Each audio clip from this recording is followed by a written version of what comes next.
Welcome back to Ron's Radio Corner. And what I have in front of us today is the Prunus J-120. I picked this up mostly because it was a Prunus. Um, I really love my Prunus J-160. I think that's the only Prunus radio I have. Um, and when I saw this and had the opportunity to pick it up, I thought it would be kind of fun to check this out. At the same time, I have picked up a few other radios that I would say are not like the little pocket radios. They're sort of the portable type radios that that you have the handle on top and can carry around. They're smaller than my GE Super Radio 3 by a lot. Um, Even smaller than the C Crane EP Pro. And when I picked up the Amaze Up radio I have like that, which is the one, if you haven't watched the video, it's the one I picked up for like $10. Well, it was listed for like $10, but I could also find it listed as a, um, actually, I might have said Amaze Up. I think it's a JASM, and it goes for like 35. And I thought, this isn't a perfect radio. It's got some flaws. That one doesn't have Bluetooth or anything. There was part of me of wondering if you were buying a radio for sort of in that, if you were finding a radio somewhere in that $30, $35 price point, what was out there. And this sort of fits in there. I actually saw this listed on Amazon just yesterday or the day before for like $40, but I've seen it for less. Um, I have the M Amaze Up Cathedral radio, which I would almost consider sort of in the same class as this, except clearly it doesn't have a carry handle, but it does have like a recessed area in the back where you could kind of pick it up and carry it along. Then I have the JASM radio that I mentioned before. It doesn't have Bluetooth, which I think hampers it a little bit. I do have another radio that I've just started to look at. It's a little M Amaze Up radio. Sort of has a maybe an 80s sort of vibe to it, which we'll see somewhere down the road. And I've been listening to all these radios just to kind of get a feel for what a radio, that if you pick up a radio somewhere in this price point, and there are lots of radios on Amazon, in that sort of between $30 and $40 price point. Um, so, so there you go. Yeah, I decided I just wanted to try the Prunus. I really like the J160. Let's see how this one works. So, how does it work? Well, it's got a very nice sound. I mean, I don't think anybody should ever mistake that a radio that's this size and in this price point is going to sound as good as maybe a Bose or a Tivoli or even the Sanjin. But it does have a very nice, pleasant sound. It's very listenable. Talk radio. The crooner stuff all sounded pretty good on it for me, and I do like to listen to those sort of things on these radios. Um, it's it performs really well with the USB drive and Bluetooth. Although I can't say I tested this to see if you were listening to a track and it shut down on USB and turned it back on, would it remember where in the track you were? I don't think I tested that, and if I did, I don't remember. But it worked flawlessly for both. Um, I think there are things about this radio I really like, but there's also things about this radio that I'm not overly impressed with. Um, so let's start with that. One, the style. You know, my first thought on the style was that it sort of seemed like it was going for a miniaturized portable, if someone made a miniaturized portable version of the classic Grundig table radio. At the same time, it's very much just a cube or a box or a square with not really a cube, I guess, but it's um, or a square, to be honest with you, right? It's really more rectangle. But it's just a basic block. Um, there's none of the fancy curves that you see on the J160, or I actually have the MMAs up right in front of me. It's got the 1930s sort of thing going, 1940s thing with some curves and the speaker cloth. Just the Prunus J120 has none of that. I think that it's got rather nondescript sort of handle to it, right? Just a basic handle. This kind of looks, I mean, I don't know if that's some sort of plastic or if it could be some sort of processed like particle board wood with some laminate on it or something. I'm not really sure. You can plug in the power cord AC right to the radio. I guess that's nice. It's not how I tend to use these. Removable battery. That's that's also nice. It's interesting. A lot of these radios seem to have all the ports and stuff on the side. This one's got the ports in the back for USB, your TF card, USB-C, and auxiliary in. That's nice to see.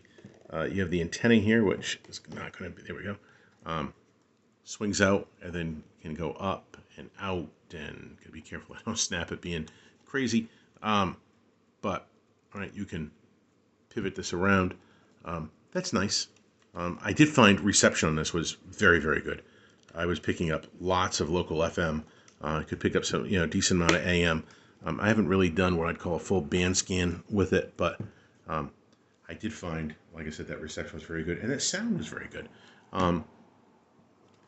The dial runs in the right direction, right? The Amazeup Cathedral radio I have, and one other radio I'm playing around with, I think the dials run in the opposite direction from what we're used to here in the U.S. So it's nice to see that that's not the case with this one, because, I mean, I guess it's easy enough to deal with, but it sort of annoys me. I find the knobs slightly small. I have, I have slightly big hands, I guess.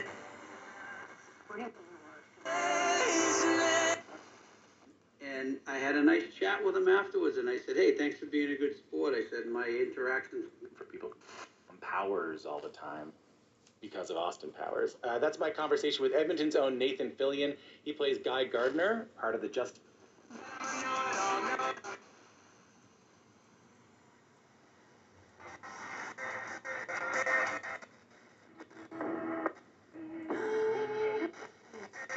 Somewhere in here is a classical music station. I can't seem to pick it up. Little LED light right there. I don't know if I noticed that before.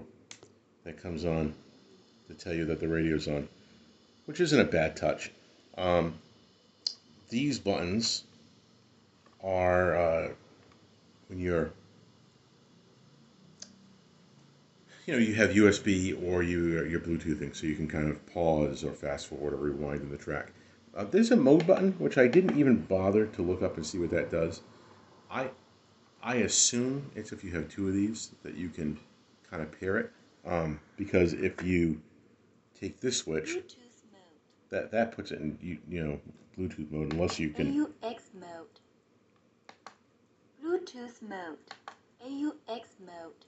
Okay, so auxiliary mode. So this last switch, right? These are push buttons. This last switch is like a little sideways rotary, right? And it's MP3, and it's not hard to push. It's just try not to over ratchet it. FM, AM, and then shortwave.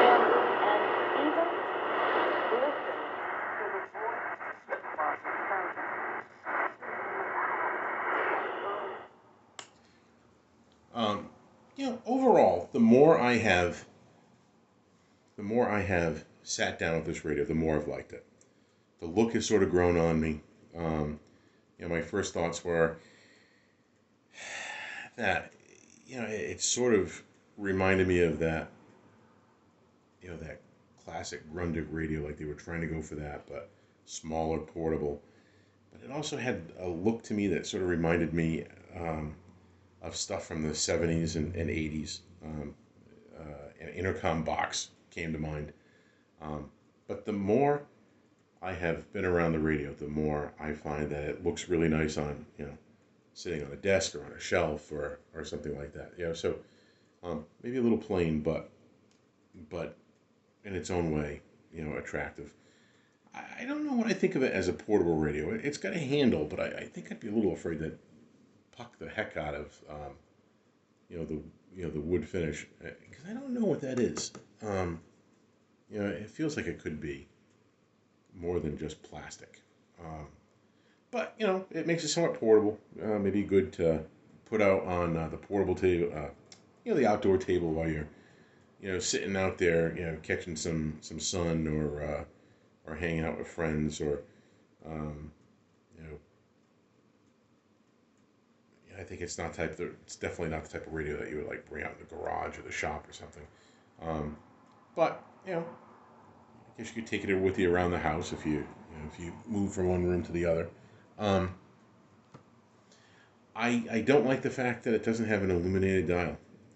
I know that seems like, or maybe that seems like such a ridiculous thing to kind of whine about, but um, this is a radio that, like I said, the last time I looked this up at Amazon, it was selling for $40. I think for $40, there are plenty of radios out there with an illuminated dial. Um, and the Prunus J-160 certainly has the illuminated dial. Prunus also has a few other models, right? I think there's a J-170. I don't know if that has an illuminated dial. They have another model that's doesn't quite hit. I always complain that I wish they made a bigger version of the J160. They have a model that's sort of a lunchbox looking size radio where it's got a big rotary knob on one side. And I think that's got some backlighting. So the fact that this doesn't have backlighting I find disappointing, particularly because that's kind of a small little display. I don't particularly find that to be the easiest thing to read. So a little backlight there would have been nice. Um, I also think with a lot of these radios, particularly when I have something like this JASM over here, which glad I picked it up because I have it on because I was just using it.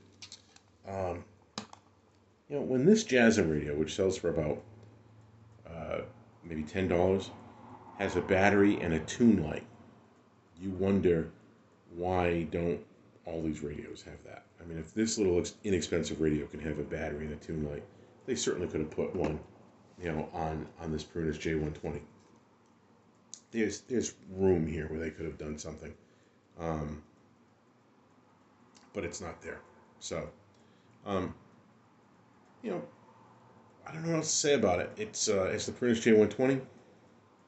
Really nice sound. Picks up stations on FM really well. AM I thought was decent. I haven't really sat down and you know fully like counted out the stations. I haven't done that sort of band scan, but I thought it worked well. Works well on USB. Works well on Bluetooth. It's a nice looking radio, but I think one of the big problems here is in that price point, something between $30 and $40. There's an awful lot of competition. Um, there's so many different radios there that I think I would look around a little bit, and I think I wish I had a list of them. I know they make one that sort of reminds me basically a square box, speaker cloth in the front, rotary dial. I think that's probably backlit. It's got all the same sort of bells and whistles as far as the ability to do AM, FM, and Bluetooth. There's another radio that I've been looking at on Amazon for a while that has a great look of like a '60s table radio, but again, it's just different cabinet. It's got the rotary, the big rotary dial, and I say rotary dial, I mean something like that. Um, and I think it comes in wood grain with a white front. That's somewhere in the in that 30 some odd dollar price range. So the long and short of it, there's a lot of competition. The Emma Maze Up Cathedral radio that I've done a video on, the one I have seems to sell for around $36. There's another color that I've seen for about $25, $26 right now. I love that radio. Yeah, it has flaws, but but really the only flaw that has over this is the dial is reversed, where the the low numbers are over on the right side of the dial, and then you're tuning to the left versus the left to right tuning that I think most of us in the U.S. are used to. Other than that, it doesn't have a backlit dial. Either does this. It doesn't have it doesn't have any sort of light to tell you that you've locked into a station. Either does this. You know, that seems to pick up stations really well. That's got a really nice sound. So, you know, so like I said, you know, between $30 and $40, there's just a lot of competition there, and I think you really have to like this style to necessarily pick this one over some of those other radios that are out there. So that's it. The Prunus J-120, great sounding. You know, well, to be fair, a good sounding radio, really good reception. Certainly, I'm not talking about something that compares to, you know, my EP Pro or my Radio Solar, but you know, a nice solid radio for that $30 or $40, but not one that's particularly better than a bunch of other radios that I've seen so far in the same price point. So, thanks for watching.